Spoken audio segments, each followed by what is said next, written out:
พระพุทธเจ้าว่าย่ามคนสิตายนั่นย่อมพบาลกรรมโหดไปพญานายนิรยาบาลกรรมไปเสือไปตกนรกกับไปฟ้อง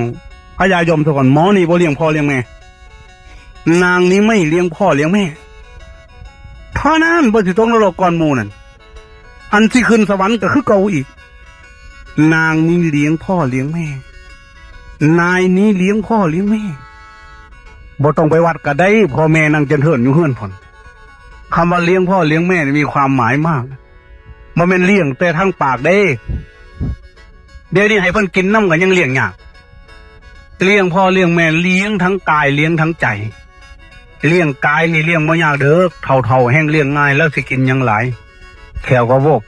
แต่ก็โวพ่อแขว2-3 เล่ม1ทั้งลุมทั้งทึงเลี้ยงบ่ยากแขวก็แก้มก็โวพ่อแก้มแขวก็โวพ่อแขวทั้งลุมทั้งทึงเหลือ2-3 เล่มแล้วสิกินยังได้หลายนอกจากกล้วยสุกกับหมักแตงโมกับแกงคุ้นเนื้อละหมักแห้งเพราะนั่นเนี่ยที่เห็นแล้วบ่ได้ยากเลี้ยงทางกายแต่เลี้ยงทางใจ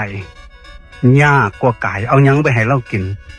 ว้าวม้วนเห็ดน้ำงามๆแม่เอ้ยพ่อเอ้ยย่ำห่อนอาบน้ำเย็นบ่พอเย็นบ่เมคอยอาบให้เจ้าอาบให้คอยหลายหมื่นขันเย็นหอดตับขันลูกอาบให้อันนี้พ่อหาแลนฮดผู้นั้นผู้นี้จะเขาห่อนบ่ห่อนติวดียอดรักทูลหัวพะวายเพียว่าตั้งไว้ทั้งหัวเคพอน้ำกันนั่นจะแม่นเว้าดียามหนาวว่าสั่นภูมิไก่ตีฮอนยุ่นต้มน้ำห้อนน้ำอุ่นใส่ผ้าซบหนาตีให้มันย่านไก่ตีหนาวตายแม่ก็พอสั่นงอดดูบ่เคยคือว่าจะต้มน้ำห้อนใส่น้ำเย็นอุ่นๆให้ละอาบจักเทื่อย่อมพะบาลนึกมาพ่อไม่เห็นว้าวมวนน้ำพอน้ำแม่ให้เราอิ่มใจอันนี้เอ้ยเจ้าอย่าเว้าหลายนี่เขาหมดจักทีก็แดดโลกเพราะว่าเขาเพิ่นทั้งผู้ไทยเกิดแต่แห้งกินมังงิ้ววนอยู่ซื่อๆสมผู้เฒ่าแน่เพราะว่านี่แควเขาไว้ขยำเชี่ยวหมางงามๆแง่ๆผันจะจอมร้ายเขาล่ะเล่าหูอังสังกัญญาที่ละเล่าเฒ่าแล้วเลี้ยงมาแต่หน่อยคุณเฒ่ากับบ่มีลูกบ่ยำเยงย่านบุญคุณพ่อแม่เหือดเขิดหายจาขาดาเทียง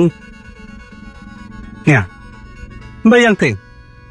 การเลี้ยงพ่อเลี้ยงแม่น่ะบ่แม่นว่าเฮาสิไปเลี้ยงแต่เขาแต่น้ำเลี้ยงบ่ยากเด้อเขาเจ้ายังเฒ่าแล้วกินก็บ่หลายต้องเลี้ยงใจคันเพิ่นเว้าจังได๋ให้ฟัง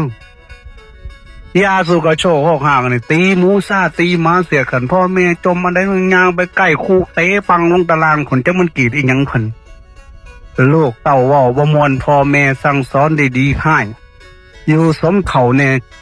ลังคนโอ้ยจะแม่นนั่นตายเนาะบ่ให้พ่อให้แม่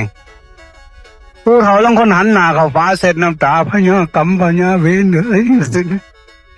เฮ้ยว่าเอาผู้ขาไปเถินจะเป็นนั่นตายจะเป็นลูกเขาสั่ง